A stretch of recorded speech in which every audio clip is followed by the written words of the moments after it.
evening. What do you want to do tonight? The same thing we do every night, Pinky. Try to take over the world. The Game of Life and How to Play It by Florence Scovel Shinn. Chapter 1. The Game. Most people consider life a battle, but it is not a battle. It is a game. It is a game, however, which cannot be played successfully without the knowledge of spiritual law, and the Old and the New Testaments give the rules of the game with wonderful clearness. Jesus Christ taught that it was a great game of giving and receiving. Whatsoever a man soweth, that shall he also reap. This means that whatever man sends out in word or deed will return to him. What he gives, he will receive. If he gives hate, he will receive hate. If he gives love, he will receive love. If he gives criticism, he will receive criticism. If he lies, he will be lied to. If he cheats, he will be cheated. We are taught also that the imaging faculty plays a leading part in the game of life. Keep thy heart, or imagination, with all diligence, for out of it are the issues of life. Proverbs chapter 4, verse 23. This means that what man images, sooner or later externalizes in his affairs. I know of a man who feared a certain disease. It was a very rare disease and difficult to get, but he pictured it continually and read about it until it manifested in his body. And he died, the victim of distorted imagination. So we see, to play successfully the game of life, we must train the imaging faculty. A person with an imaging faculty trained to image only good brings into his life every righteous desire of his heart. Health, wealth, love, friends, perfect self-expression, his highest ideals. The imagination has been called the scissors of the mind, and it is ever cutting, day by day the pictures man sees there, and sooner or later he meets his own creations in his outer world. To train the imagination successfully, man must understand the workings of his mind. The Greeks said, "Know thyself." There are 3 departments of the mind: the subconscious, conscious, and superconscious. The subconscious is simply power without direction. It is like steam or electricity, and it does what it is directed to do. It has no power of induction.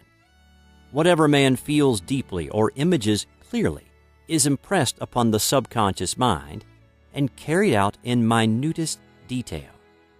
For example, a woman I know, when a child, always made believe she was a widow. She dressed up in black clothes and wore a long black veil, and people thought she was very clever and amusing. She grew up and married a man with whom she was deeply in love. In a short time, he died, and she wore black and a sweeping veil for many years. The picture of herself as a widow was impressed upon the subconscious mind, and in due time worked itself out regardless of the havoc created. The conscious mind has been called mortal or carnal mind. It is the human mind and sees life as it appears to be. It sees death, disaster, sickness, poverty, and limitation of every kind, and it impresses the subconscious. The superconscious mind is the God mind within each man and is the realm of perfect ideas. In it is the perfect pattern spoken of by Plato, the divine design. For there is a divine design for each person. There is a place that you are to fill, and no one else can fill, something you are to do, which no one else can do. There is a perfect picture of this in the superconscious mind. It usually flashes across the conscious as an unattainable ideal, something too good to be true. In reality, it is man's true destiny or destination flashed to him from the infinite intelligence which is within himself. Many people, however, are in ignorance of their true destinies and are striving for things and situations which do not belong to them. and would only bring failure and dissatisfaction if attained. For example, a woman came to me and asked me to speak the word that she would marry a certain man with whom she was very much in love. She called him A.B. I replied that this would be a violation of spiritual law, but that I would speak the word for the right man, the divine selection, the man who belonged to her by divine right. I added, if A.B. is the right man, you can't lose him, and if he isn't, you will receive his equivalent. She saw A.B. frequently, but no headway was made in their friendship. One evening she called and said, "Do you know, for the last week, A.B. hasn't seemed so wonderful to me?" I replied, "Maybe he is not the divine selection. Another man may be the right one." Soon after that, she met another man who fell in love with her at once, and who said she was his ideal. In fact, he said all the things that she had always wished A.B. would say to her. She remarked, it was quite uncanny. She soon returned his love and lost all interest in A.B. This shows the law of substitution. A right idea was substituted for a wrong one. Therefore, there was no loss or sacrifice involved. Jesus Christ said, "Seek ye first the kingdom of God and his righteousness, and all these things shall be added unto you." And he said the kingdom was within man. The kingdom is the realm of right ideas, or the divine pattern. Jesus Christ taught that man's words played a leading part in the game of life. By your words ye are justified, and by your words ye are condemned. Many people have brought disaster into their lives through idle words. For example, a woman once asked me why her life was now one of poverty, of limitation. Formerly, she had a home, was surrounded by beautiful things, and had often tired of the management of her home, and had said repeatedly, "I'm sick and tired of things. I wish I lived in a trunk." And she added, "Today I am living in that trunk." She had spoken herself into a trunk. The subconscious mind has no sense of humor, and people often joke themselves into unhappy experiences. For example, a woman who had a great deal of money joked continually about getting ready for the poorhouse. In a few years, she was almost destitute, having impressed the subconscious mind with a picture of lack and limitation. Fortunately, the law works both ways, and a situation of lack may be changed to one of plenty. For example, a woman came to me one hot summer's day for a treatment for prosperity. She was worn out, dejected, and discouraged. She said she possessed just $8 in the world. I said, "Good. We'll bless the $8 and multiply them as Jesus Christ multiplied the loaves and fishes. For he taught that every man had the power to bless and to multiply, to heal and to prosper." She said, "What shall I do next?" I replied, "Follow intuition. Have you a hunch to do anything or to go anywhere?" Intuition means intuition, or to be taught from within. It is man's unerring guide, and I will deal more fully with its laws in a following chapter. The woman replied, "I don't know. I seem to have a hunch to go home. I've just enough money for car fare." Her home was in a distant city and was one of lack and limitation, and the reasoning mind, or intellect, would have said, "Stay in New York and get work and make some money." I replied, "Then go home. Never violate a hunch." I spoke the following words for her: "Infinite Spirit, open the way for great abundance for..." She is an irresistible magnet for all that belongs to her by divine right. I told her to repeat it continually also. She left for home immediately. In calling on a woman one day, she linked up with an old friend of her family. Through this friend, she received thousands of dollars in a most miraculous way. She has said to me often, "Tell people about the woman who came to you with $8 and a hunch." There is always plenty on man's pathway, but it can only be brought into manifestation through desire, faith, or the spoken word. Jesus Christ brought out clearly that man must make the first move. Ask, and it shall be given you. Seek, and ye shall find. Knock, and it shall be opened unto you. Matthew chapter 7, verse 7. In the Scriptures we read, "Concerning the works of my hands, command ye me." Infinite intelligence. God is ever ready to carry out man's smallest or greatest demands. Every desire, uttered or unexpressed, is a demand.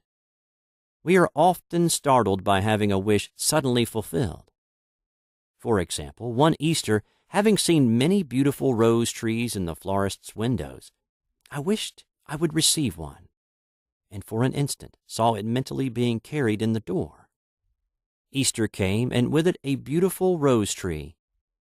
I thanked my friend the following day and told her it was just what I had wanted. She replied, "I didn't send you a rose tree. I sent you lilies."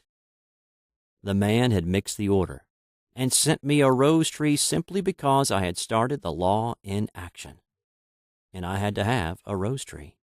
Nothing stands between man and his highest ideals and every desire of his heart but doubt and fear. When man can wish without worrying, every desire will be instantly fulfilled.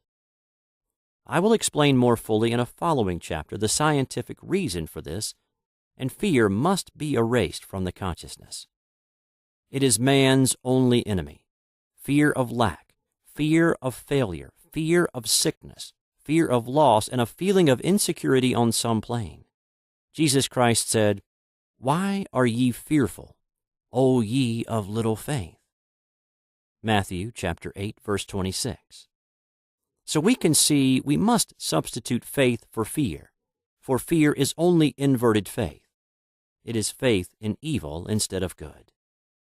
The object of the game of life is to see clearly one's good and to obliterate all mental pictures of evil. This must be done by impressing the subconscious mind with a realization of good. A very brilliant man who has attained great success told me he had suddenly erased all fear from his consciousness by reading a sign which hung in a room. He saw printed in large letters this statement: "Why worry? It will probably never happen." These words were stamped indelibly upon his subconscious mind, and he has now a firm conviction that only good can come into his life, therefore only good can manifest. In the following chapter, I will deal with the different methods of impressing the subconscious mind. It is man's faithful servant, but one must be careful to give it the right orders. Man has ever a silent listener at his side, his subconscious mind. Every thought, every word is impressed upon it and carried out in amazing detail. It is like a singer making a record on the sensitive disc of the phonographic plate. Every note and tone of the singer's voice is registered. If he coughs or hesitates, it is registered also. So let us break all the old bad records in the subconscious mind, the records of our lives which we do not wish to keep, and make new and beautiful ones. Speak these words aloud with power and conviction. I now smash and demolish, by my spoken word, every untrue record in my subconscious mind. They shall return to the dust heap of their native nothingness, for they came from my own vain imaginings. I now make my perfect records through the Christ within, the records of health, wealth, love, and perfect self-expression. This is the square of life, the game completed. In the following chapters, I will show how man can change his conditions by changing his words. Any man who does not know the power of the word is behind the times. Death and life are in the power of the tongue. Proverbs chapter 18, verse 21. Chapter 2, the Law of Prosperity. One of the greatest messages given to the race through the Scriptures is that God is man's supply, and that man can release through his spoken word all that belongs to him by divine right? He must, however, have perfect faith in his spoken word. Isaiah said, "My word shall not return unto me void, but shall accomplish that where it is sent." We know now that words and thoughts are a tremendous vibratory force ever molding man's body and affairs. A woman came to me in great distress and said she was to be sued on the 15th of the month for $3,000. She knew no way of getting the money and was in despair. I told her God was her supply, and that there is a supply for every demand. So I spoke the word. I gave thanks that the woman would receive $3,000 at the right time in the right way. I told her she must have perfect faith and act her perfect faith. The 15th came, but no money had materialized. She called me on the phone and asked what she was to do. I replied, "It is Saturday, so they won't sue you today.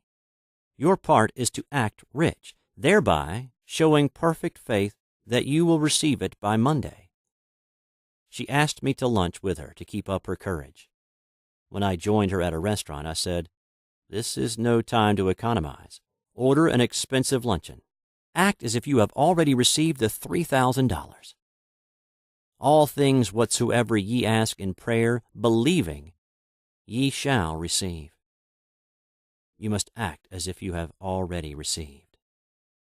The next morning she called me on the phone and asked me to stay with her during the day. I said, "No, you are divinely protected and God is never too late." In the evening she phoned again, greatly excited, and said, "My dear, a miracle has happened.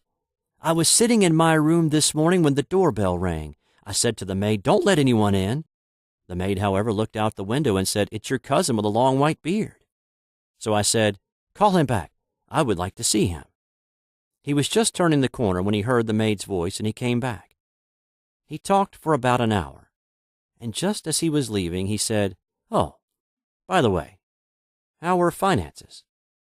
I told him I needed the money, and he said, 'Why, my dear, I will give you $3,000 the first of the month.' I didn't like to tell him I was going to be sued. 'What shall I do? I won't receive it till the first of the month, and I must have it tomorrow,' I said. 'I'll keep on treating,' I said. 'Spirit is never too late.' I give thanks she has received the money on the invisible plane and that it manifests on time.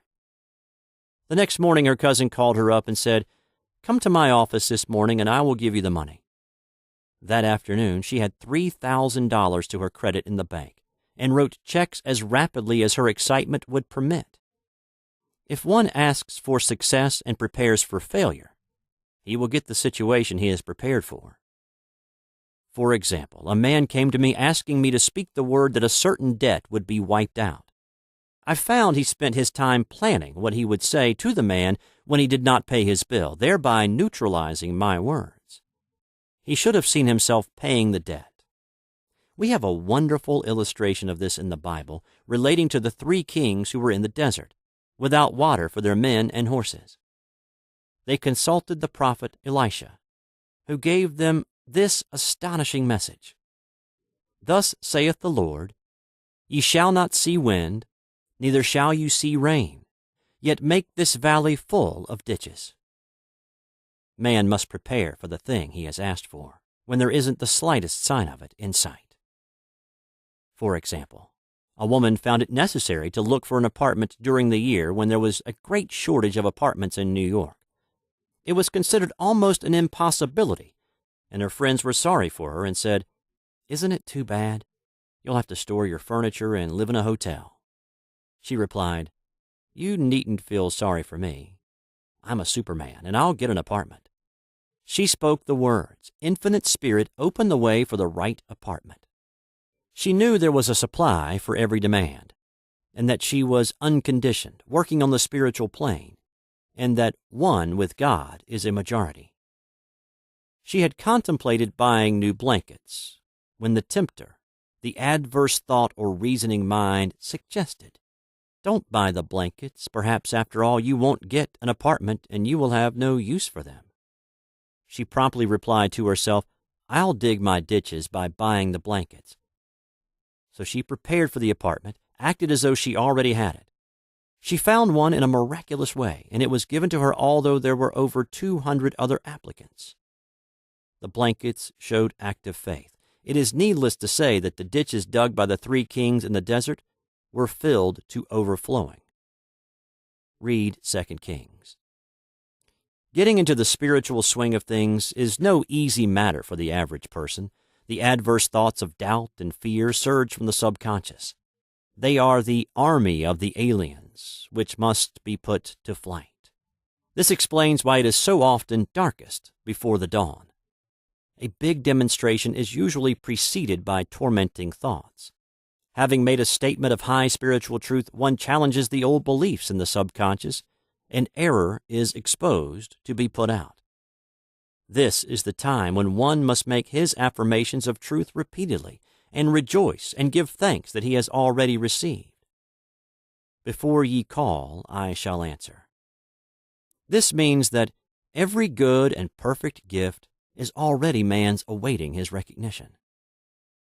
Man can only receive what he sees himself receiving. The children of Israel were told that they could have all the land they could see.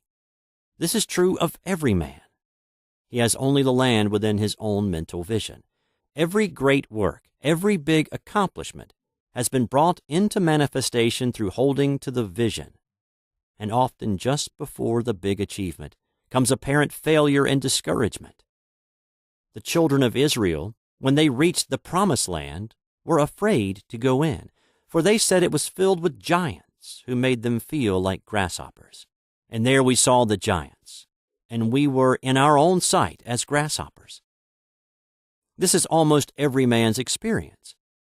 However, the one who knows spiritual law is undisturbed by appearance and rejoices while he is yet in captivity.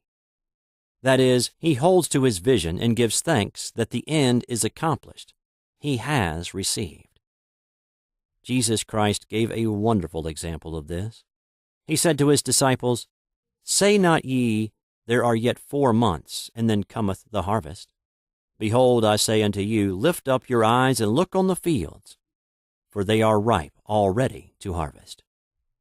His clear vision pierced the world of matter, and he saw clearly the 4th-dimensional world, things as they really are, perfect and complete in divine mind.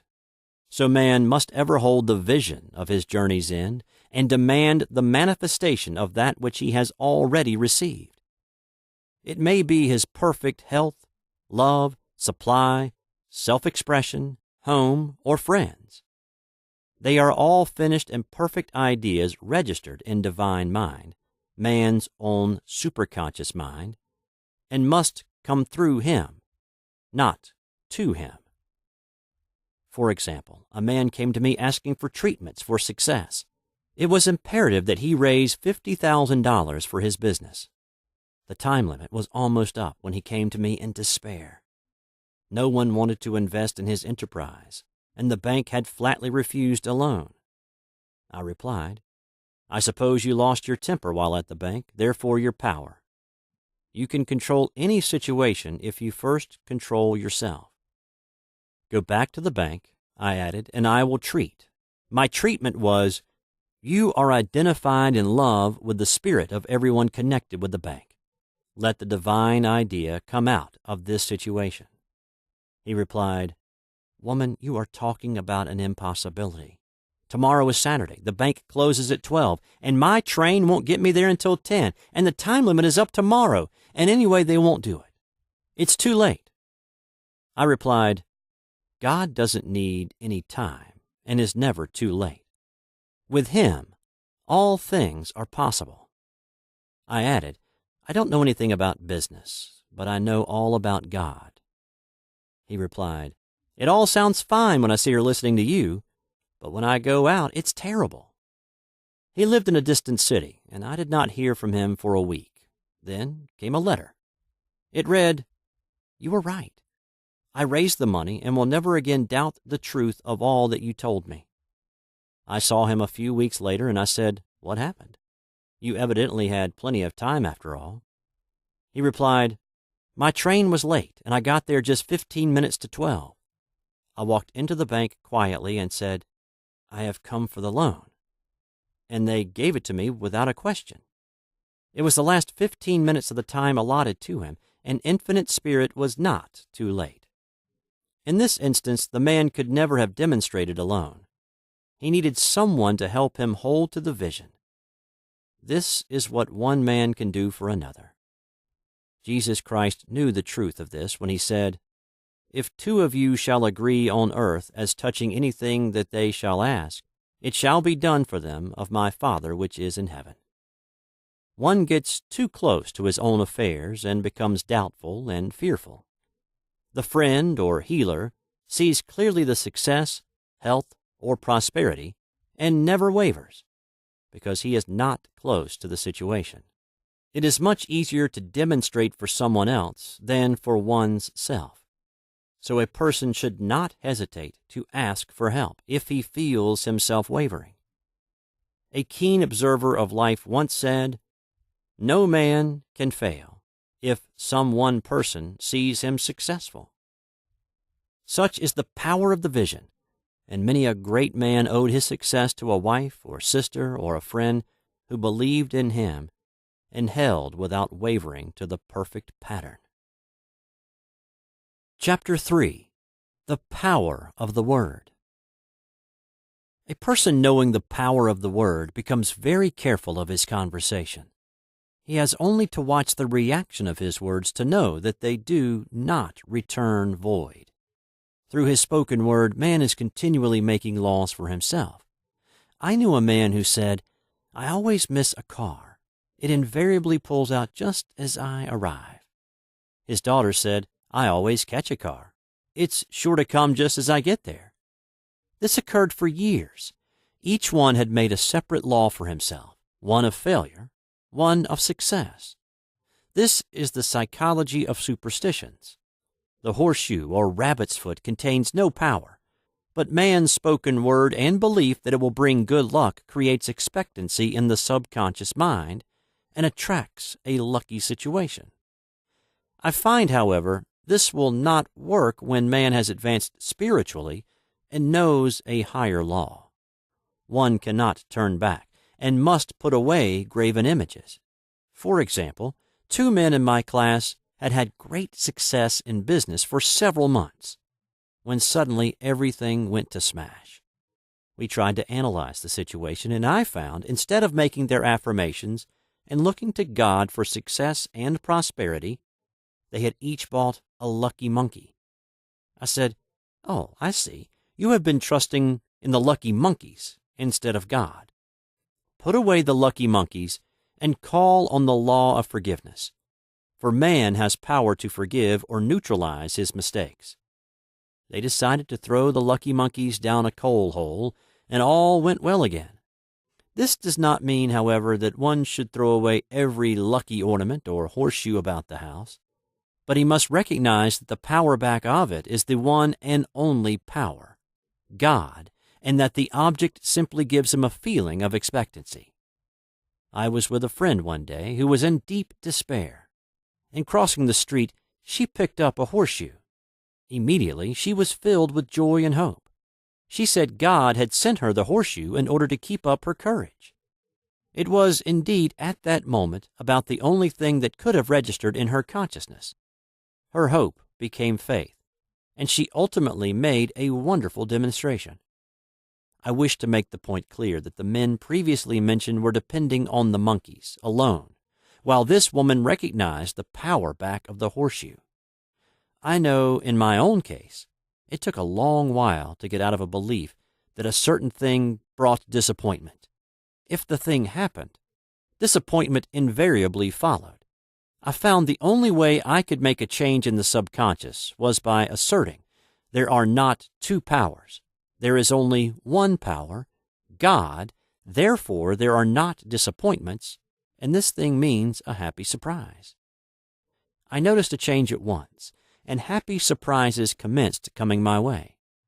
I have a friend who said nothing could induce her to walk under a ladder. I said, "If you are afraid, you are giving in to a belief in 2 powers.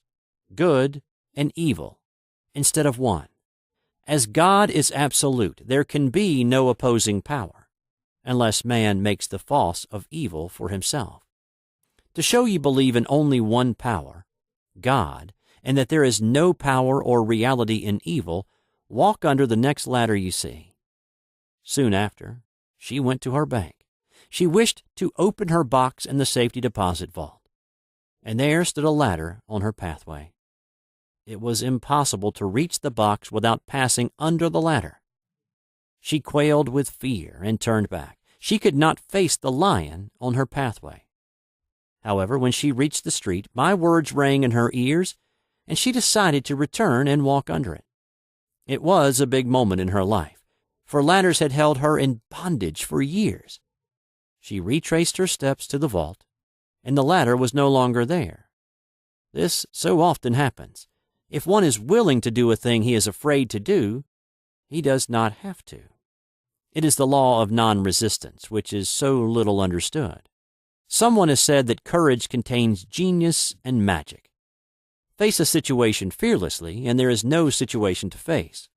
It falls away of its own weight. The explanation is that fear attracted the ladder on the woman's pathway, and fearlessness removed it. Thus, the invisible forces are ever working for man, who is always pulling the strings himself, though he does not know it. Owing to the vibratory power of words, whatever man voices, he begins to attract. People who continually speak of disease invariably attract it. After man knows the truth, he cannot be too careful of his words. For example, I have a friend who often says on the phone, "Do come to see me and have an old-fashioned chat." This old-fashioned chat means an hour of about 500 to 1,000 destructive words, the principal topics being loss, lack, failure, and sickness. I reply, "No, I thank you. I've had enough old-fashioned chats in my life. They are too expensive. But I will be glad to have a new-fashioned chat and talk about what we want, not what we don't want." There is an old saying that man only dares use his words for three purposes: to heal, bless, or prosper. What man says of others will be said of him, and what he wishes for another he is wishing for himself. Curses, like chickens, come home to roost. If a man wishes someone bad luck, he is sure to attract bad luck himself. If he wishes to aid someone to success, he is wishing and aiding himself to success. The body may be renewed and transformed through the spoken word and clear vision, and disease be completely wiped out of the consciousness. The metaphysician knows that all disease has a mental correspondence, and in order to heal the body, one must first heal the soul. The soul is the subconscious mind, and it must be saved from wrong thinking. In the 23rd Psalm, we read, "He restoreth my soul." This means that the subconscious mind or soul must be restored with the right ideas, and the mystical marriage is the marriage of the soul and the spirit, or the subconscious and superconscious mind. They must be one. When the subconscious is flooded with the perfect ideas of the superconscious, God and man are one. I and the Father are one. That is, he is one with the realm of perfect ideas. He is the man made in God's likeness and image, imagination, and is given power and dominion over all created things, his mind, body, and affairs. It is safe to say that all sickness and unhappiness come from the violation of the law of love. "A new commandment I give unto you, love one another, and in the game of life, love or goodwill takes every trick." For example, a woman I know had for years an appearance of a terrible skin disease. The doctors told her it was incurable, and she was in despair. She was on the stage, and she feared she would soon have to give up her profession, and she had no other means of support. She, however, procured a good engagement, and on the opening night made a great hit. She received flattering notices from the critics, and was joyful and elated. The next day she received a notice of dismissal. A man in the caste had been jealous of her success and had caused her to be sent away. She felt hatred and resentment taking complete possession of her, and she cried out, "Oh, God, don't let me hate that man." That night she worked for hours in the silence. She said, "I soon came into a very deep silence. I seemed to be at peace with myself, with the man, and with the whole world. I continued this for 2 following nights, and on the 3rd day I found I was healed completely of the skin disease. In asking for love or goodwill, she had fulfilled the law, for love is the fulfilling of the law, and the disease, which came from subconscious resentment, was wiped out. Continual criticism produces rheumatism as critical, inharmonious thoughts cause unnatural deposits in the blood which settle in the joints. False growths are caused by jealousy, hatred, unforgiveness, fear, etc. Every disease is caused by a mind not at ease. I said once in my class, there is no use asking anyone, "What's the matter with you?" We might just as well say, "Who's the matter with you?" Unforgiveness is the most prolific cause of disease. It will harden arteries or liver and affect the eyesight. In its train are endless ills. I called on a woman one day who said she was ill from having eaten a poisoned oyster. I replied, "Oh, no, the oyster was harmless. You poisoned the oyster. What's the matter with you?" She answered, "Oh, about 19 people." She had quarreled with 19 people and had become so inharmonious that she attracted the wrong oyster. Any inharmony on the external indicates there is mental inharmony. As the within, so the without. Man's only enemies are within himself, and a man's foes shall be they of his own household. Personality is one of the last enemies to be overcome, as this planet is taking its initiation in love. It was Christ's message, peace on earth, goodwill towards man. The enlightened man, therefore, endeavors to perfect himself upon his neighbors. His work is with himself, to send out goodwill and blessings to every man, and the marvelous thing is that if one blesses a man, he has no power to harm him. For example, a man came to me asking to treat for success in business. He was selling machinery, and a rival appeared on the scene with what he proclaimed was a better machine, and my friend feared defeat. I said, "First of all, we must wipe out all fear and know that God protects your interest, and that the divine idea must come out of the situation. That is, the right machine will be sold by the right man to the right man." And I added, "Don't hold one critical thought towards that man. Bless him all day and be willing not to sell your machine if it isn't the divine idea." So we went to the meeting, fearless and non-resistant, and blessing the other man. He said the outcome was very remarkable. The other man's machine refused to work, and he sold his without the slightest difficulty. But I say unto you, love your enemies, bless them that curse you, do good to them that hate you, and pray for them which spitefully use you and persecute you. Goodwill produces a great aura of protection about the one who sends it, and no weapon that is formed against him shall prosper. In other words, love and goodwill destroy the enemies with one's self. Therefore, one has no enemies on the external. There is peace on earth for him who sends goodwill to man. Chapter 4. The Law of Non-Resistance. Nothing on earth can resist an absolutely non-resistant person. The Chinese say that water is the most powerful element because it is perfectly non-resistant. It can wear away a rock and sweep all before it. Jesus Christ said, "Resist not evil." For he knew in reality there is no evil, therefore nothing to resist. Evil has come of man's vain imagination, or belief in two powers, good and evil. There is an old legend that Adam and Eve ate of Maya, the tree of illusion, and saw two powers instead of one power, God. Therefore, evil is a false law man has made for himself through psychoma or soul sleep. Soul sleep means that man's soul has been hypnotized by the race belief of sin, sickness, and death, etc., which is carnal or mortal thought, and his affairs have outpictured his illusions. We have read in a preceding chapter that man's soul is his subconscious mind, and whatever he feels deeply, good or bad, is outpictured by that faithful servant. His body and affairs show forth what he has been picturing. The sick man has pictured sickness, the poor man poverty, the rich man wealth. People often say, "Why does a little child attract illness when it is too young even to know what it means?"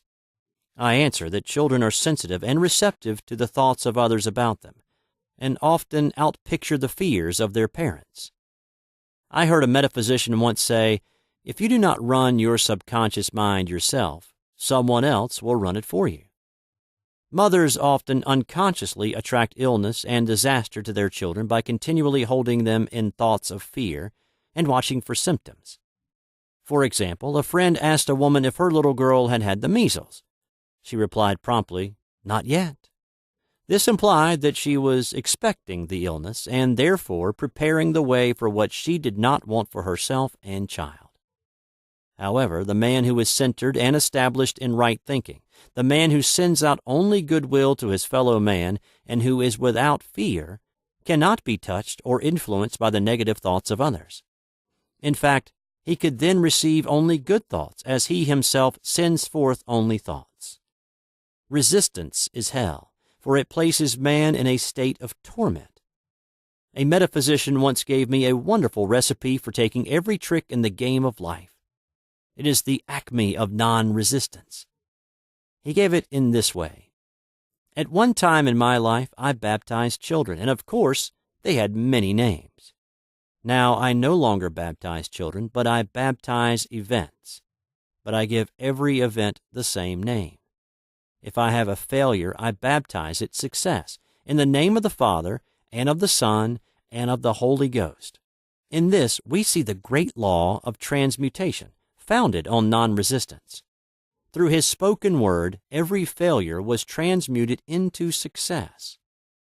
For example, a woman who required money and who knew the spiritual law of opulence was thrown continually in a business way with a man who made her feel very poor. He talked lack and limitation, and she commenced to catch his poverty thoughts. So she disliked him and blamed him for her failure. She knew in order to demonstrate her supply, she must first feel that she had received. A feeling of opulence must precede its manifestation. It dawned on her one day that she was resisting the situation and seeing two powers instead of one. So she blessed the man and baptized the situation success. She affirmed, as there is only one power, God, this man is here for my good and my prosperity. Just what he did not seem to be there for. Soon after that, she met, through this man, a woman who gave her, for a service rendered, several $1,000s, and the man moved to a distant city and faded harmoniously from her life.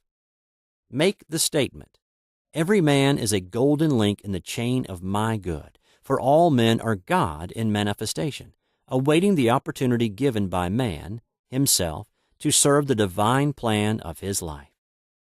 Bless your enemy, and you rob him of his ammunition. His arrows will be transmuted into blessings. This law is true of nations as well as individuals. Bless a nation, send love and goodwill to every inhabitant, and it is robbed of its power to harm. Man can only get the right idea of non-resistance through spiritual understanding. My students have often said, "I don't want to be a doormat." I reply, when you use non-resistance with wisdom, no one will ever be able to walk over you. Another example, one day I was impatiently awaiting an important telephone call. I resisted every call that came in and made no outgoing calls myself, reasoning that it might interfere with the one I was awaiting. Instead of saying, "Divine ideas never conflict, the call will come at the right time," leaving it to infinite intelligence to arrange, I commenced to manage things myself. I made the battle mine, not God's, and remained tense and anxious. The bell did not ring for about an hour, and I glanced at the phone and found the receiver had been off that length of time, and the phone was disconnected. My anxiety, fear, and belief in interference had brought on a total eclipse of the telephone. Realizing what I had done, I commenced blessing the situation at once. I baptized it success, and affirmed I cannot lose any call that belongs to me by divine right. I am under grace and not under law. A friend rushed out to the nearest telephone to notify the company to reconnect. She entered a crowded grocery, but the proprietor left his customers and attended to the call himself. My phone was connected at once, and 2 minutes later, I received a very important call, and about an hour afterward, the one I had been awaiting. One's ships come in over a calm sea. So long as man resists a situation, he will have it with him. If he runs away from it, it will run after him. For example, I repeated this to a woman one day, and she replied, "How true that is. I was unhappy at home. I disliked my mother, who was critical and domineering. So I ran away and was married. But I married my mother, for my husband was exactly like my mother, and I had the same situation to face again." Agree with thine adversary quickly. This means agree that the adverse situation is good, be undisturbed by it, and it falls away of its own weight. "None of these things move me" is a wonderful affirmation. The inharmonious situation comes from some inharmony within man himself. When there is in him no emotional response to an inharmonious situation, it fades away forever from his pathway. So we see man's work is ever with himself. People have said to me, "Give treatments to change my husband or my brother." I reply, "No, I will give treatments to change you. When you change, your husband and your brother will change." One of my students was in the habit of lying. I told her it was a failure method, and if she lied, she would be lied to. She replied, "I don't care. I can't possibly get along without lying." One day she was speaking on the phone to a man with whom she was very much in love. She turned to me and said, "I don't trust him. I know he's lying to me." I replied, "Well, you lie yourself, so someone has to lie to you, and you will be sure it will be just the person you want the truth from." Some time after that, I saw her, and she said, "I'm cured of lying." I questioned, "What cured you?" And she replied, "I have been living with a woman who lied worse than I did." One is often cured of his faults by seeing them in others. Life is a mirror, and we find only ourselves reflected in our associates. Living in the past is a failure method and a violation of spiritual law. Jesus Christ said, "Behold, now is the accepted time. Now is the day of salvation." Lot's wife looked back and was turned into a pillar of salt. The robbers of time are the past and the future. Man should bless the past and forget it if it keeps him in bondage, and bless the future, knowing it has in store for him endless joys, but live fully in the now. For example, a woman came to me complaining that she had no money with which to buy Christmas gifts. She said, "Last year was so different. I had plenty of money and gave lovely presents, and this year I have scarcely a cent." I replied, "You will never demonstrate money while you are pathetic and live in the past. Live fully in the now and get ready to give Christmas presents. Dig your ditches and the money will come." She exclaimed, "I know what to do. I will buy some tinsel twine, Christmas seals, and wrapping paper." I replied, "Do that, and the presents will come and stick themselves to the Christmas seals." This, too, was showing financial fearlessness and faith in God, as the reasoning mind said, "Keep every cent you have, as you are not sure you will get any more." She bought the seals, paper, and twine, and a few days before Christmas received a gift of several $100s. Buying the seals and twine had impressed the subconscious with expectancy and opened the way for the manifestation of the money. She purchased all the presents in plenty of time. man must live suspended in the moment. Look well, therefore, to this day. Such is the salutation of the dawn. He must be spiritually alert, ever awaiting his leads, taking advantage of every opportunity. One day I said continually, silently, Infinite Spirit, don't let me miss a trick. And something very important was told to me that evening. It is most necessary to begin the day with right words. Make an affirmation immediately upon waking. For example, Thy will be done this day. Today is a day of completion. I give thanks for this perfect day. Miracle shall follow miracle, and wonders shall never cease. Make this a habit, and one will see wonders and miracles come into his life. One morning I picked up a book and read, Look with wonder at that which is before you. It seemed to be my message for the day. So I repeated again and again, Look with wonder at that which is before you. At about noon, a large sum of money was given me, which I had been desiring for a certain purpose. In a following chapter, I will give affirmations that I have found most effective. However, one should never use an affirmation unless it is absolutely satisfying and convincing to his own consciousness, and often an affirmation is changed to suit different people. For example, the following has brought success to many.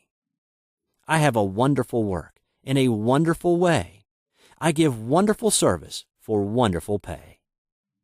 I gave the first two lines to one of my students, and she added the last two.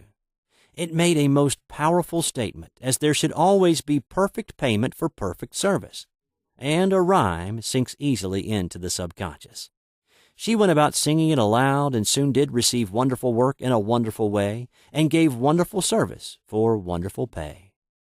Another student, a businessman, took it and changed the word work to business.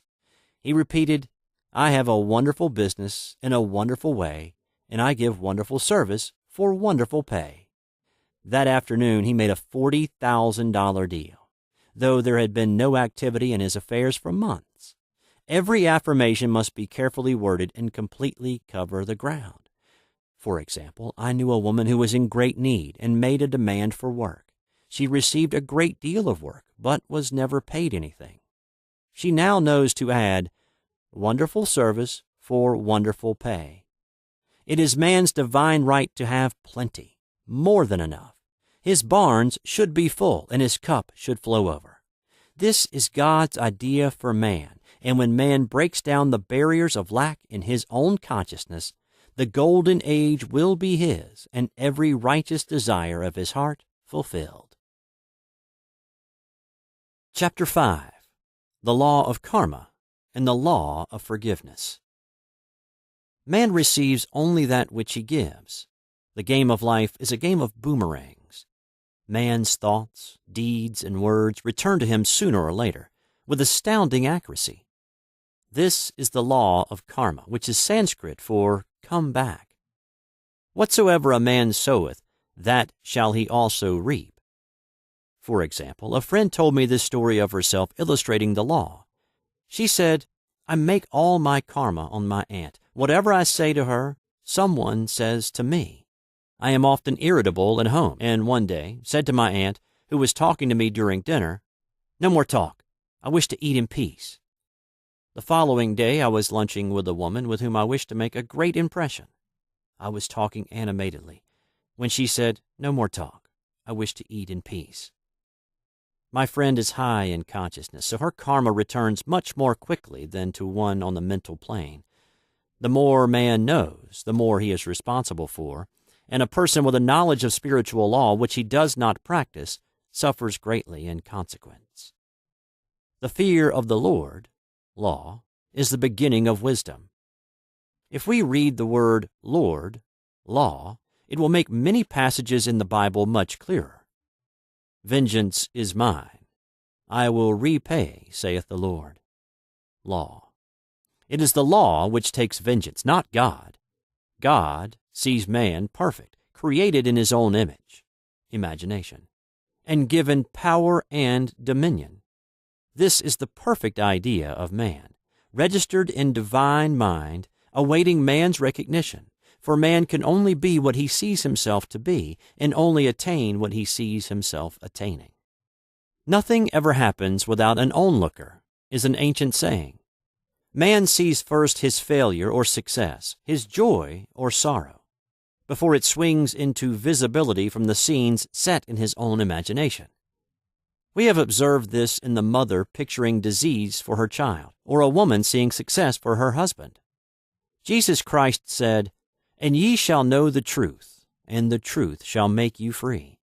So we see freedom from all unhappy conditions comes through knowledge, a knowledge of spiritual law.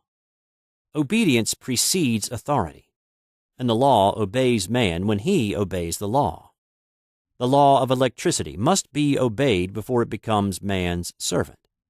When handled ignorantly, it becomes man's deadly foe. So with the laws of mind. For example, a woman with a strong personal will wished she owned a house which belonged to an acquaintance, and she often made mental pictures of herself living in the house. In the course of time, the man died and she moved into the house. Several years afterwards, coming into the knowledge of spiritual law, she said to me, "Do you think I had anything to do with that man's death?" I replied, "Yes, your desire was so strong everything made way for it, but you paid your karmic debt. Your husband, whom you loved devotedly, died soon after, and the house was a white elephant on your hands for years." The original owner, however, could not have been affected by her thoughts had he been positive in the truth, nor her husband, but they were both under karmic law. The woman should have said, feeling the great desire for the house, "Infinite intelligence, give me the right house, equally as charming as this, the house which is mine by divine right." The divine selection would have given perfect satisfaction and brought good to all. The divine pattern is the only safe pattern to work by. Desire is a tremendous force and must be directed in the right channels, or chaos ensues. In demonstrating, the most important step is the first step, to ask aright. Man should always demand only that which is by divine right. To go back to the illustration, had the woman taken this attitude, "If this house I desire is mine, I cannot lose it. If it is not, give me its equivalent." The man might have decided to move out harmoniously had it been the divine selection for her, or another house would have been substituted. Anything forced into manifestation through personal will is always ill-got and has ever bad success. Man is admonished, "My will be done, not thine." And the curious thing is, man always gets just what he desires when he does relinquish personal will, thereby enabling infinite intelligence to work through him. "Stand ye still and see the salvation of the Lord." Law. For example, a woman came to me in great distress. Her daughter had determined to take a very hazardous trip, and the mother was filled with fear. She said she had used every argument, had pointed out the dangers to be encountered, and forbidden her to go. But the daughter became more and more rebellious and determined. I said to the mother, "You are forcing your personal will upon your daughter, which you have no right to do, and your fear of the trip is only attracting it, for man attracts what he fears." I added, "Let go and take your mental hands off. Put it in God's hands and use this statement: I put this situation in the hands of infinite love and wisdom. If this trip is the divine plan, I bless it and not longer resist. But if it is not divinely planned, I give thanks that it is now dissolved and dissipated." A day or two after that, her daughter said to her, "Mother, I have given up the trip." And the situation returned to its native nothingness. It is learning to stand still, which seems so difficult for man. I have dealt more fully with this law in the chapter on non-resistance. I will give another example of sowing and reaping which came in the most curious way. A woman came to me saying she had received a counterfeit $20 bill given to her at the bank. She was much disturbed, for she said, "The people at the bank will never acknowledge their mistake." I replied, "Let us analyze the situation and find out why you attracted it." She thought a few moments and exclaimed, "I know it. I sent a friend a lot of stage money just for a joke." So the law had sent her some stage money, for it doesn't know anything about jokes. I said, "Now we will call on the law of forgiveness and neutralize the situation." Christianity is founded upon the law of forgiveness. Christ has redeemed us from the curse of the karmic law, and the Christ within each man is his Redeemer and salvation from all inharmonious conditions. So I said, "Infinite Spirit, we call on the law of forgiveness and give thanks that she is under grace and not under law, and cannot lose this $20 which is hers by divine right. Now," I said, "go back to the bank and tell them fearlessly that it was given you there by mistake." She obeyed, and to her surprise, they apologized and gave her another bill, treating her most courteously. So knowledge of the law gives man power to rub out his mistakes. Man cannot force the external to be what he is not. If he desires riches, he must be rich first in consciousness. For example, a woman came to me asking treatment for prosperity. She did not take much interest in her household affairs, and her home was in great disorder. I said to her, "If you wish to be rich, you must be orderly. All men with great wealth are orderly, and order is heaven's first law." I added, "You will never become rich with a burnt match in the pincushion." She had a good sense of humor and commenced immediately, putting her house in order. She rearranged furniture, straightened out bureau drawers, cleaned rugs, and soon made a big financial demonstration, a gift from a relative. The woman herself became made over and keeps herself keyed up financially by being ever watchful of the external and expecting prosperity, knowing God is her supply. Many people are in ignorance of the fact that gifts and things are investments, and that hoarding and saving invariably lead to loss. There is that scattereth and yet increaseth, and there is that withholdeth more than is meet, but it tendeth to poverty. For example, I knew a man who wanted to buy a fur-lined overcoat. He and his wife went to various shops, but there was none he wanted. He said they were all too cheap-looking. At last he was shown one the salesman said was valued at $1,000, but which the manager would sell him for $500, as it was late in the season. His financial possessions amounted to about $700. The reasoning mind would have said, "You can't afford to spend nearly all you have on a coat." But he was very intuitive and never reasoned. He turned to his wife and said, "If I get this coat, I'll make a ton of money." So his wife consented, weakly. About a month later, he received a $10,000 commission. The coat made him feel so rich it linked him with success and prosperity. Without the coat, he would not have received the commission. It was an investment, paying large dividends. If man ignores these leadings to spend or to give, the same amount of money will go in an uninteresting or unhappy way. For example, a woman told me on Thanksgiving Day she informed her family that they could not afford a Thanksgiving dinner. She had the money, but decided to save it. A few days later, someone entered her home and took from the bureau drawer the exact amount the dinner would have cost. The law always stands back of the man who spends fearlessly, with wisdom. For example, one of my students was shopping with her little nephew. The child clamored for a toy, which she told him she could not afford to buy. She realized suddenly that she was seeking lack and not recognizing God as her supply. So she bought the toy, and on her way home picked up in the street the exact amount of money she had paid for it. Man's supply is inexhaustible and unfailing when fully trusted, but faith or trust must precede the demonstration. According to your faith, be it unto you. Faith is the substance of things hoped for, the evidence of things not seen, for faith holds the vision steady, and the adverse pictures are dissolved and dissipated, and in due season we shall reap, if we faint not. Jesus Christ brought the good news, the gospel, that there was a higher law than the law of karma, and that law transcends the law of karma. It is the law of grace, or forgiveness. It is the law which frees man from the law of cause and effect, the law of consequence. Under grace and not under law.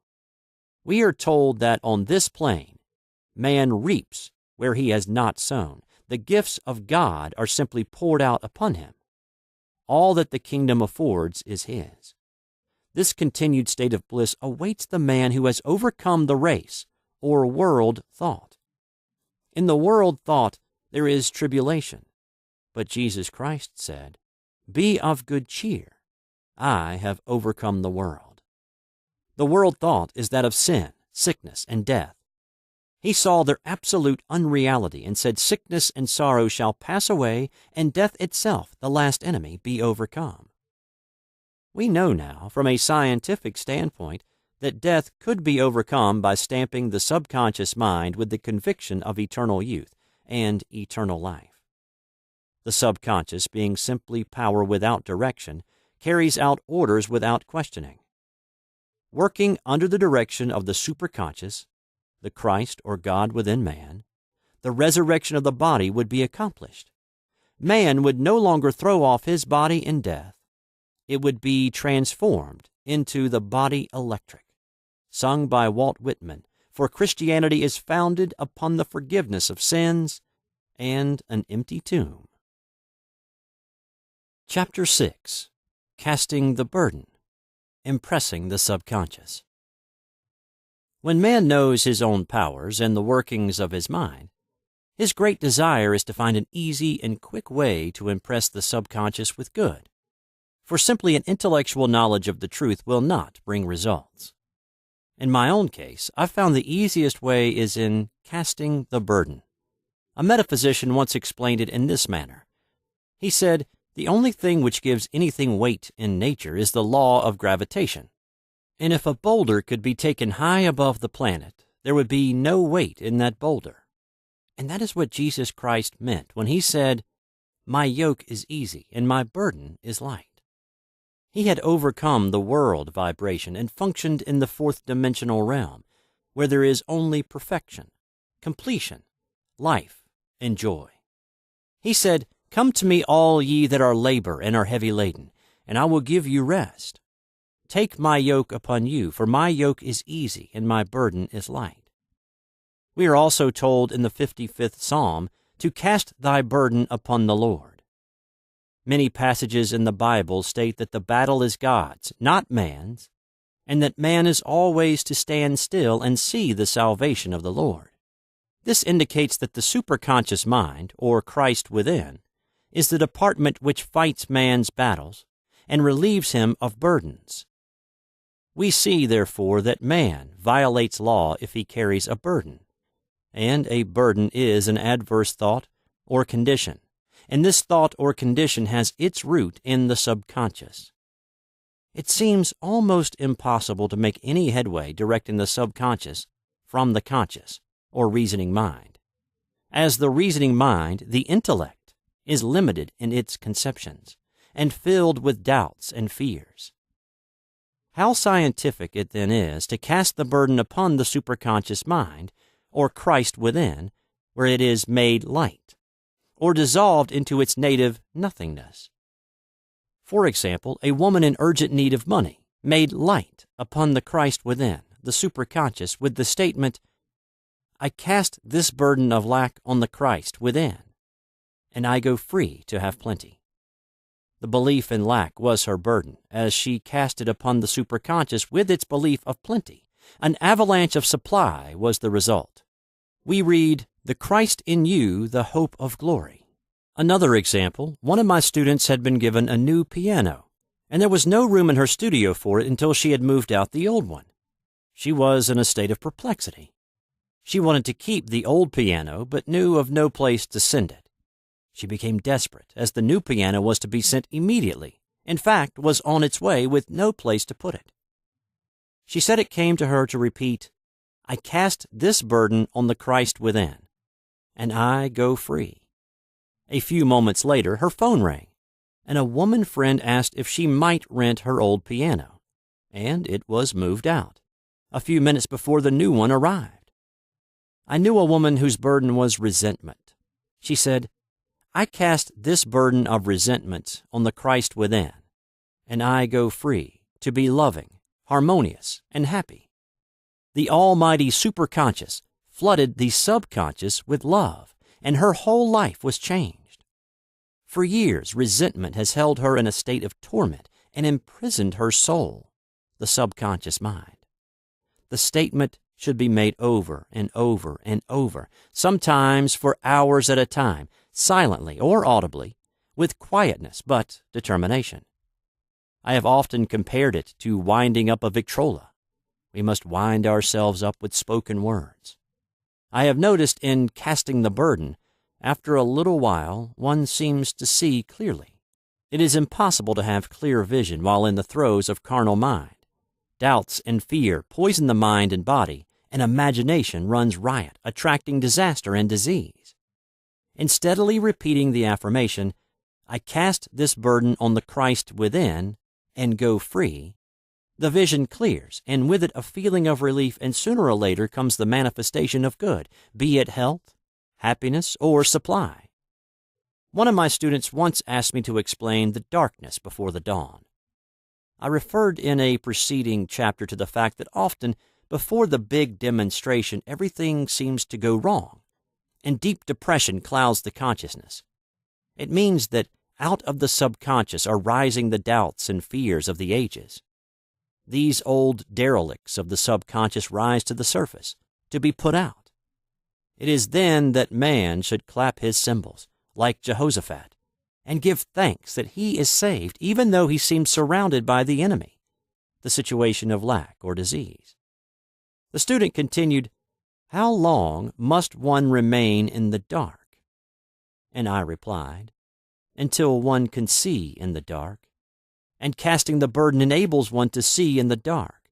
In order to impress the subconscious, active faith is always essential. Faith without works is dead. In these chapters, I have endeavored to bring out this point. Jesus Christ showed active faith when he commanded the multitude to sit down on the ground before he gave thanks for the loaves and fishes. I will give another example showing how necessary this step is. In fact, active faith is the bridge over which man passes to his promised land. Through misunderstanding, a woman had been separated from her husband, whom she loved deeply. He refused all offers of reconciliation and would not communicate with her in any way. Coming into the knowledge of spiritual law, she denied the appearance of separation. She made this statement: "There is no separation in divine mind. Therefore, I cannot be separated from the love and companionship which are mine by divine right." She showed active faith by arranging a place for him at the table every day, thereby impressing the subconscious with a picture of his return.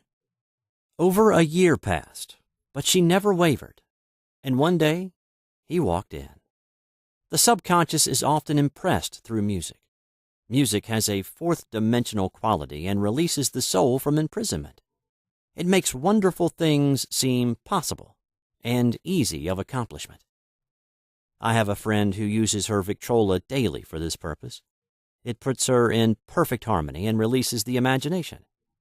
Another woman often dances while making her affirmations. The rhythm and harmony of music and motion carry her words forth with tremendous power. The student must remember also not to despise the day of small things. Invariably, before a demonstration come signs of land. Before Columbus reached America, he saw birds and twigs which showed him land was near. So it is with a demonstration. But often the student mistakes it for the demonstration itself and is disappointed. For example, a woman had spoken the word for a set of dishes. Not long afterwards, a friend gave her a dish which was old and cracked. She came to me and said, "Well, I asked for a set of dishes, and all I got was a cracked plate." I replied, "The plate was only signs of land. It shows your dishes are coming. Look upon it as birds and seaweed." And not long afterwards, the dishes came. Continually making believe impresses the subconscious. If one makes believe he is rich, and makes believe he is successful, in due time he will reap. Children are always making believe, and except ye be converted and become as little children, ye shall not enter the kingdom of heaven. For example, I know of a woman who was very poor, but no one could make her feel poor. She earned a small amount of money from rich friends who constantly reminded her of her poverty and to be careful in saving. Regardless of their admonitions, she would spend all her earnings on a hat, or make someone a gift, or be in a rapturous state of mind. Her thoughts were always centered on beautiful clothes and rings and things, but without envying others. She lived in the world of the wondrous, and only riches seemed real to her. Before long, she married a rich man, and the rings and things became visible. I do not know whether the man was the divine selection, but opulence had to manifest in her life, and she had imaged only opulence. There is no peace or happiness for man until he has erased all fear from the subconscious. Fear is misdirected energy and must be redirected or transmuted into faith. Jesus Christ said, "Why are ye fearful, O ye of little faith? All things are possible to him that believeth." I am asked so often by my students, "How can I get rid of fear?" I reply, by walking up to the thing you are afraid of. The lion takes its fierceness from your fear. Walk up to the lion and he will disappear. Run away and he runs after you. I have shown in previous chapters how the lion of lack disappeared when the individual spent money fearlessly, showing faith that God was his supply and therefore unfailing. Many of my students have come out of the bondage of poverty and are now bountifully supplied through losing all fear of letting money go out. The subconscious is impressed with the truth that God is the giver and gift. Therefore, as one is one with the giver, he is one with the gift. A splendid statement is, "I now thank God the giver for God the gift." Man has long separated himself from his good and his supply through thoughts of separation and lack that sometimes it takes dynamite to dislodge these false ideas from the subconscious, and the dynamite is a big situation. We see in the foregoing illustration how the individual was freed from his bondage by showing fearlessness. Man should watch himself hourly to detect if his motive for action is fear or faith. Choose ye this day whom we shall serve, fear or faith. Perhaps one's fear is of personality. Then do not avoid the people feared. Be willing to meet them cheerfully, and they will either prove golden links in the chain of one's good or disappear harmoniously from one's pathway. Perhaps one's fear is of disease or germs. Then one should be fearless and undisturbed in a germ-laden situation, and he would be immune. One can only contract germs while vibrating at the same rate as the germ, and fear drags men down to the level of the germ. Of course, the disease-laden germ is the product of carnal mind, as all thought must objectify. Germs do not exist in the superconscious or divine mind, therefore are the product of man's vain imagination. In the twinkling of an eye, man's release will come when he realizes there is no power in evil. The material world will fade away, and the fourth-dimensional world, the world of the wondrous, will swing into manifestation. And I saw a new heaven and a new earth, and there shall be no more death, neither sorrow nor crying, neither shall there be any more pain, for the former things are passed away. Chapter 7. Love. Every man on this planet is taking his initiation in love. A new commandment I give unto you, that ye love one another. Uspensky states, in Tertium Organum, that love is a cosmic phenomenon and opens to man the fourth-dimensional world, the world of the wondrous. Real love is selfless and free from fear. It pours itself out upon the object of its affection, without demanding any return. Its joy is in the joy of giving. Love is God in manifestation, and the strongest magnetic force in the universe. Pure, unselfish love draws to itself its own. It does not need to seek or demand. Scarcely anyone has the faintest conception of real love. Man is selfish, tyrannical, or fearful in his affections, thereby losing the thing he loves. Jealousy is the worst enemy of love, for the imagination runs riot, seeing the loved one attracted to another, and invariably these fears objectify if they are not neutralized. For example, a woman came to me in deep distress. The man she loved had left her for other women, and said he never intended to marry her. She was torn with jealousy and resentment, and said she hoped he would suffer as he had made her suffer, and added, "How could he leave me when I loved him so much?" I replied, "You are not loving that man, you are hating him," and added, "You can never receive what you have never given. Give a perfect love, and you will receive a perfect love. Perfect yourself on this man. Give him a perfect, unselfish love, demanding nothing in return. Do not criticize or condemn, and bless him wherever he is." She replied, "No, I won't bless him unless I know where he is." "Well," I said, "that is not real love. When you send out real love will return to you, either from this man or his equivalent. For if this man is not the divine selection, you will not want him. As you are one with God, you are one with the love which belongs to you by divine right." Several months passed, and matters remained about the same, but she was working conscientiously with herself. I said, "When you are no longer disturbed by his cruelty, he will cease to be cruel, as you are attracting it through your own emotions."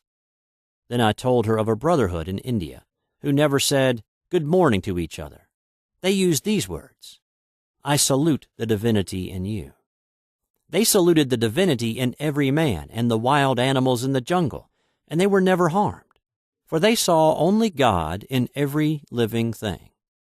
I said, "Salute the divinity in this man, and say, I see your divine self only.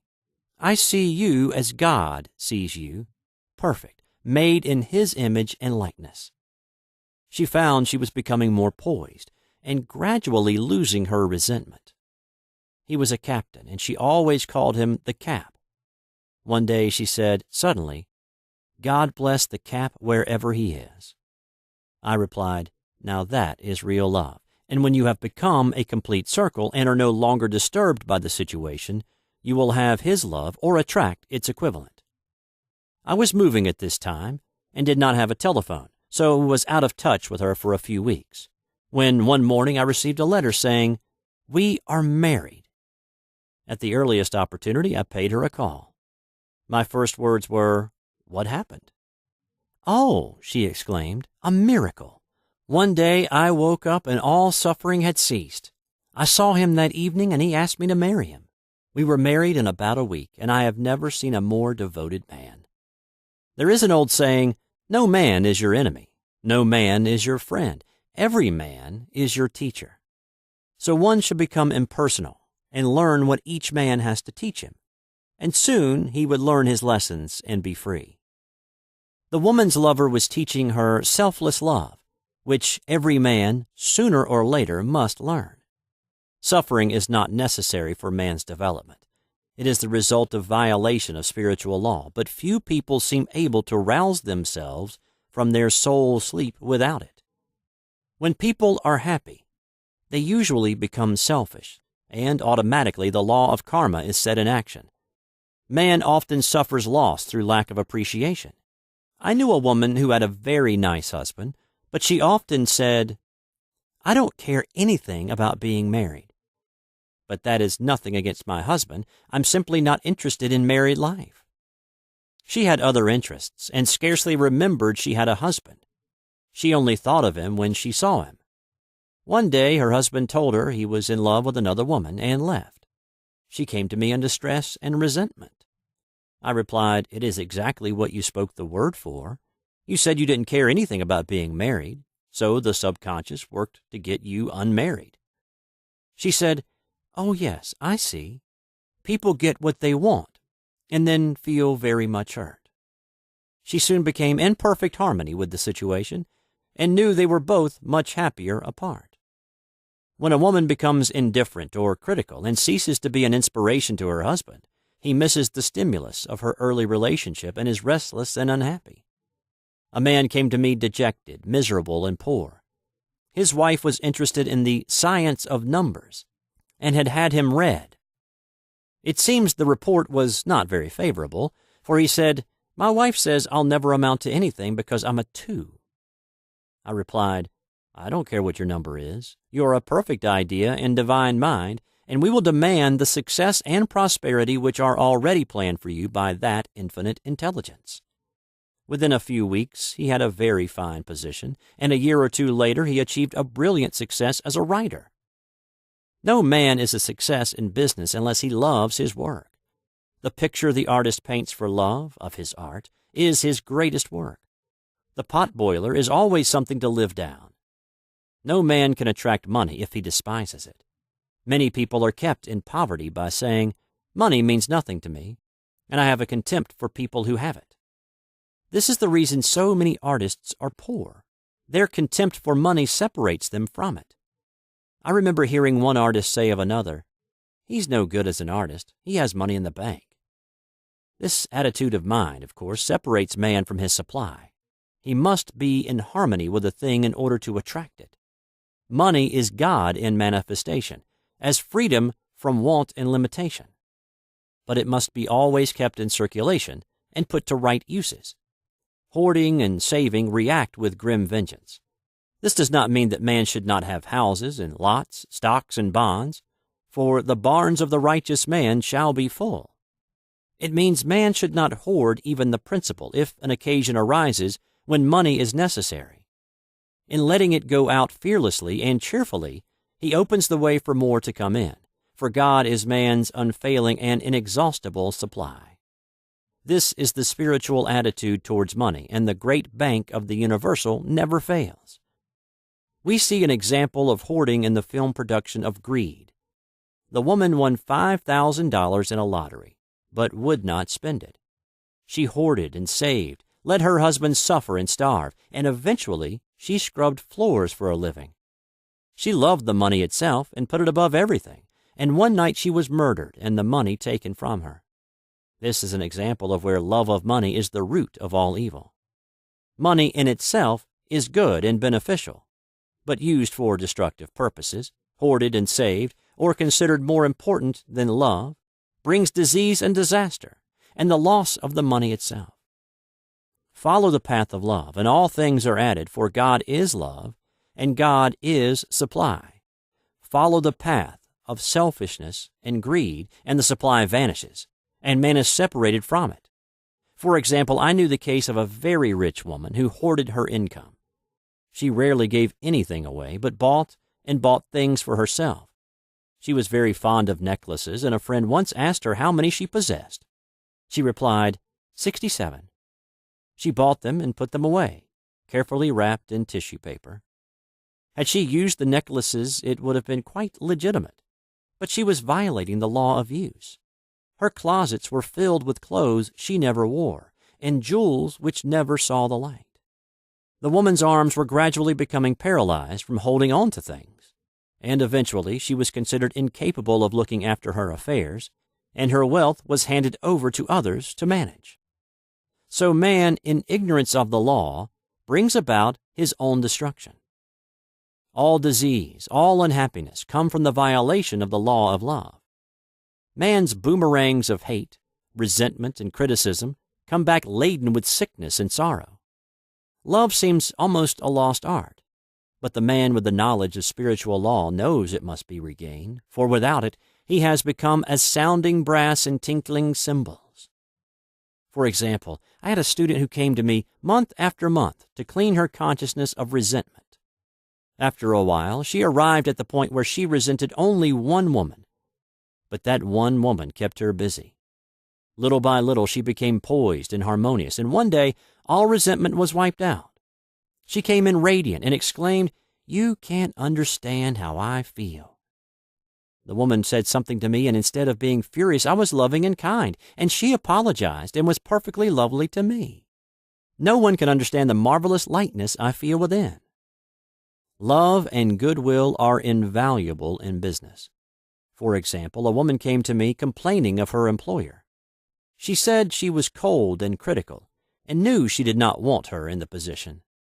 Well, I replied, salute the divinity in the woman and send her love. She said, I can't. She's a marble woman. I answered, you remember the story of the sculptor who asked for a certain piece of marble? He was asked why he wanted it, and he replied, because there is an angel in the marble. And out of it he produced a wonderful work of art. She said, very well, I'll try it. A week later she came back and said, I did what you told me to, and now the woman is very kind and took me out in her car. People are sometimes filled with remorse for having done someone an unkindness, perhaps years ago. If the wrong cannot be righted, its effect can be neutralized by doing someone a kindness in the present. This one thing I do, forgetting those things which are behind and reaching forth unto things where are before. Sorrow, regret, and remorse tear down the cells of the body and poison the atmosphere of the individual. A woman said to me in deep sorrow, treat me to be happy and joyous, for my sorrow makes me so irritable with members of my family that I keep making more karma. I was asked to treat a woman who was mourning for her daughter.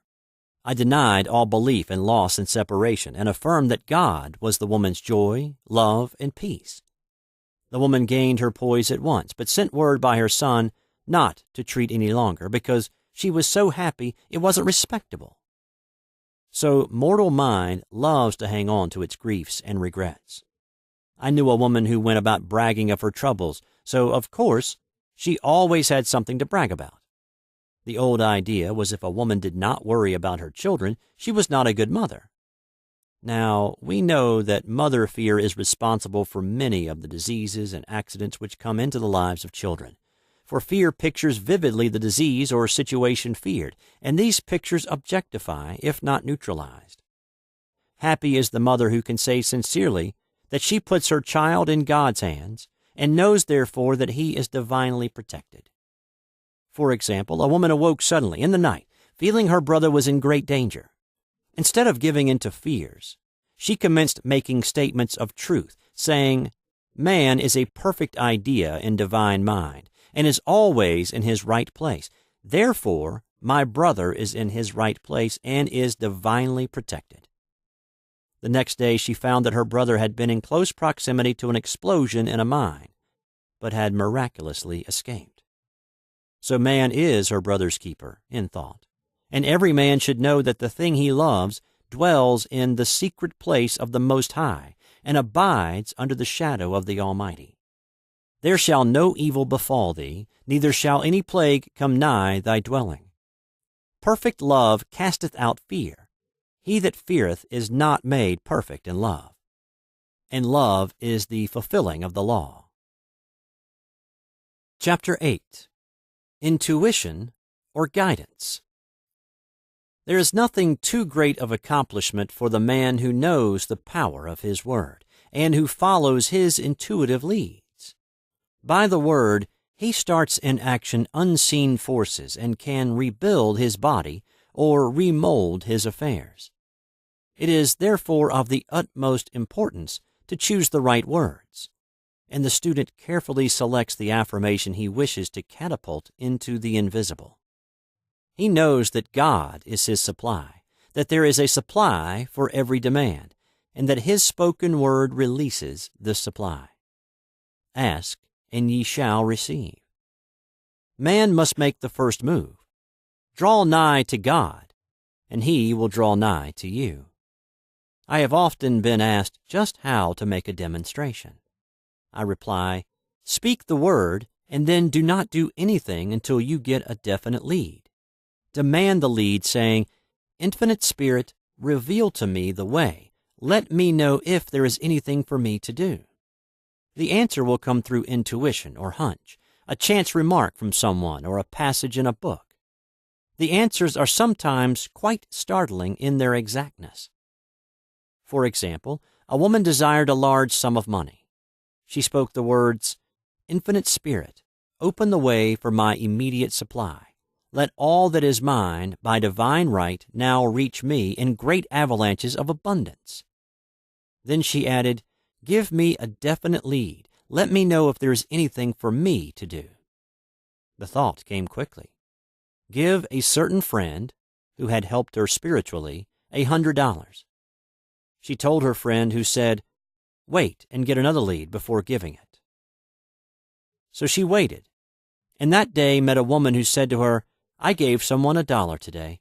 It was just as much for me as it would be for you to give someone 100. This was indeed an unmistakable lead, so she knew she was right in giving the $100. It was a gift which proved a great investment, for shortly after that, a large sum of money came to her in a remarkable way. Giving opens the way for receiving. In order to create activity in finances, one should give. Tithing, or giving 1/10 of one's income, is an old Jewish custom and is sure to bring increase. Many of the richest men in this country have been tithers, and I have never known it to fail as an investment. The 10th part goes forth and returns blessed and multiplied. But the gift, or tithe, must be given with love and cheerfulness, for God loveth a cheerful giver. Bills should be paid cheerfully. All money should be sent forth fearlessly and with a blessing. This attitude of mind makes man master of money. It is his to obey, and his spoken word then opens vast reservoirs of wealth. Man himself limits his supply by his limited vision. Sometimes the student has a great realization of wealth, but is afraid to act. The vision and action must go hand in hand, as in the case of the man who bought the fur-lined overcoat. A woman came to me asking me to speak the word for a position. So I demanded, "Infinite Spirit, open the way for this woman's right position." Never ask for just a position. Ask for the right position, the place already planned in divine mind, as it is the only one that will give satisfaction. I then gave thanks that she had already received and that it would manifest quickly. Very soon she had 3 positions offered her, 2 in New York and 1 in Palm Beach, and she did not know which to choose. I said, "Ask for a definite lead." The time was almost up and was still undecided when one day she telephoned. When I woke up this morning, I could smell Palm Beach. She had been there before and knew its balmy fragrance. I replied, "Well, if you can smell Palm Beach from here, it is certainly your lead." She accepted the position, and it proved a great success. Often one's lead comes at an unexpected time. One day I was walking down the street when I suddenly felt a strong urge to go to a certain bakery, a block or 2 away. The reasoning mind resisted, arguing, "There is nothing there that you want." However, I had learned not to reason, so I went to the bakery, looked at everything, and there was certainly nothing there that I wanted. But coming out, I encountered a woman I had thought of often, and who was in great need of the help which I could give her. So often, one goes for one thing and finds another. Intuition is a spiritual faculty and does not explain, but simply points the way. A person often receives a lead during a treatment. The idea that comes may seem quite irrelevant, but some of God's leadings are mysterious. In the class one day, I was treating that each individual would receive a definite lead. A woman came to me afterwards and said, "While you were treating, I got the hunch to take my furniture out of storage and get an apartment." The woman had come to be treated for health. I told her I knew in getting a home of her own, her health would improve, and I added, "I believe your trouble, which is congestion, has come from having things stored away. Congestion of things causes congestion in the body. You have violated the law of use, and your body is paying the penalty."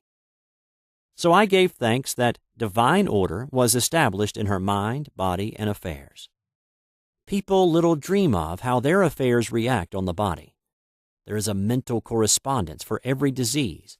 A person might receive instantaneous healing through the realization of his body being a perfect idea in divine mind, and therefore whole and perfect. But if he continues his destructive thinking, hoarding, hating, fearing, condemning, the disease will return. Jesus Christ knew that all sickness came from sin, but admonished the leper after the healing to go and sin no more, lest a worse thing come upon him. So man's soul, or subconscious mind, must be washed whiter than snow for permanent healing, and the metaphysician is always delving deep for the correspondence. Jesus Christ said, "Condemn not, lest ye also be condemned. Judge not, lest ye be judged." Many people have attracted disease and unhappiness through condemnation of others. What man condemns in others, he attracts to himself. For example, a friend came to me in anger and distress because her husband had deserted her for another woman. She condemned the other woman and said continually she knew he was a married man and had no right to accept his attentions. I replied, "Stop condemning the woman. Bless her, and be through with the situation. Otherwise, you are attracting the same thing to yourself." She was deaf to my words, and a year or two later became deeply interested in a married man herself. Man picks up a live wire whenever he criticizes or condemns, and may expect a shock. Indecision is a stumbling block in many a pathway. In order to overcome it, make the statement repeatedly. I am always under direct inspiration. I make right decisions quickly. These words impress the subconscious, and soon one finds himself awake and alert, making his right moves without hesitation.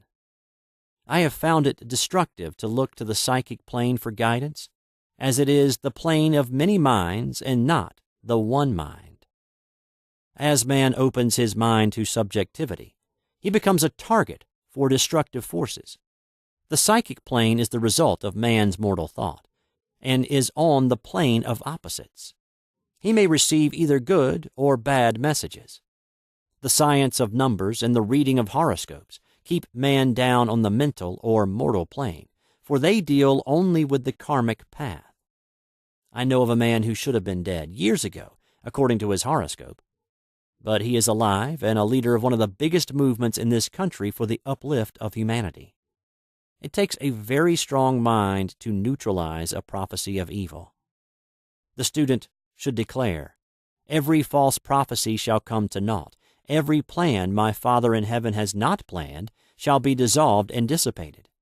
The divine idea now comes to pass." However, if any good message has ever been given one of coming happiness or wealth, harbor and expect it, and it will manifest sooner or later through the law of expectancy. Man's will should be used to back the universal will. I will that the will of God be done. It is God's will to give every man every righteous desire of his heart, and man's will should be used to hold the perfect vision without wavering. The prodigal son said, "I will arise and go to my father." It is indeed often an effort of the will to leave the husks and swine of mortal thinking. It is so much easier for the average person to have fear than faith. So faith is an effort of the will. As man becomes spiritually awakened, he recognizes that any external inharmony is the correspondence of mental inharmony. If he stumbles or falls, he may know he is stumbling or falling in consciousness. One day, a student was walking along the street condemning someone in her thoughts. She was saying mentally, "That woman is the most disagreeable woman on earth," when suddenly 3 Boy Scouts rushed around the corner and almost knocked her over. She did not condemn the Boy Scouts, but immediately called on the law of forgiveness and saluted the divinity in the woman. Wisdom's way are ways of pleasantness, and all her paths are peace. When one has made his demands upon the universal, he must be ready for surprises. Everything may seem to be going wrong, when in reality it is going right. For example, a woman was told that there was no loss in divine mind, therefore she could not lose anything which belonged to her. Anything lost would be returned, or she would receive its equivalent. Several years previously, she had lost $2,000. She had loaned the money to a relative during her lifetime, but the relative had died, leaving no mention of it in her will. The woman was resentful and angry, and as she had no written statement of the transaction, she never received the money. So she determined to deny the loss and collect the $2,000 from the Bank of the Universal. She had to begin by forgiving the woman, as resentment and unforgiveness closed the doors of this wonderful bank. She made this statement: "I deny loss. There is no loss in divine mind. Therefore, I cannot lose the $2,000 which belong to me by divine right. As one door shuts, another door opens." She was living in an apartment house which was for sale, and in the lease was a clause stating that if the house was sold, the tenants would be required to move out within 90 days. Suddenly, the landlord broke the leases and raised the rent. Again, injustice was on her pathway, but this time she was undisturbed. She blessed the landlord and said, "As the rent has been raised, it means that I'll be that much richer, for God is my supply." New leases were made out for the advanced rent, but by some divine mistake, the 90 days clause had been forgotten. Soon after, the landlord had an opportunity to sell the house. On account of the mistake in the new leases, the tenants held possession for another year. The agent offered each tenant $200 if he would vacate. Several families moved. 3 remained, including the woman. A month or 2 passed, and the agent again appeared. This time he said to the woman, "Will you break your lease for the sum of $1,500? It flashed upon her, "Here comes the $2,000. She remembered having said to friends in the house, "We will all act together if anything more is said about leaving." So her lead was to consult her friends. These friends said, "Well, if they have offered you $1,500, they will certainly give $2,000. So she received a check for $2,000 for giving up the apartment. It was certainly a remarkable working of the law, and the apparent injustice was merely opening the way for her demonstration. It proved that there is no loss, and when man takes his spiritual stand, he collects all that is his from this great reservoir of good. "I will restore to you the years the locusts have eaten." These adverse thoughts alone rob man. For no man gives to himself but himself, and no man takes away from himself but himself. Man is here to prove God and to bear witness to the truth, and he can only prove God by bringing plenty out of lack, and justice out of justice. "Prove me now herewith, saith the Lord of hosts, if I will not open you the windows of heaven and pour out a blessing, that there shall not be room enough to receive it."